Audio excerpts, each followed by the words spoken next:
আসসালামু আলাইকুম রহমতুল্লাহ।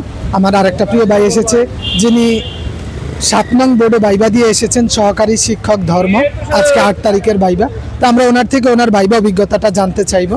তো আপনি আপনার নাম, জেলা এবং কি জিজ্ঞেস করতে বলবেন। জি, আমার নাম আবুল হোসেন, বরগুনা বেতাগি থেকে আসছি। আমাকে প্রথমে ঢোকার পরে যে আপনি মাস্টার্স ফাজিল কামিল করছেন না অনার্স মাস্টার করছেন, আমি বললাম আমি অনার্স মাস্টার্স করছি। তারপর অনার্স মাস্টার্সে কি কি সাবজেক্ট ছিল সেই সাবজেক্টগুলোর নাম জিজ্ঞেস করলো, তারপর নামগুলো বললাম।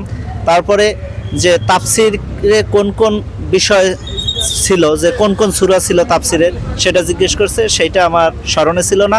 তারপরে জিজ্ঞেস করছে হাদিস কোন কোন বিষয়ে কোন কোন হাদিস ছিল, তারপরে হাদিসগুলো যেই 4টা হাদিস ছিল তার ভিতর 2টা নাম বলছি, তারপর সেগুলোর ভাব জিজ্ঞেস করলো। তারপর বলল যে যাক আপনি আসতে পারেন এখন। আমি ধন্যবাদ দিয়ে স্যারদের আমি কক্ষ ত্যাগ করছি। জি, ধন্যবাদ ভাইকে ওনার অভিজ্ঞতা শেয়ার করার জন্য।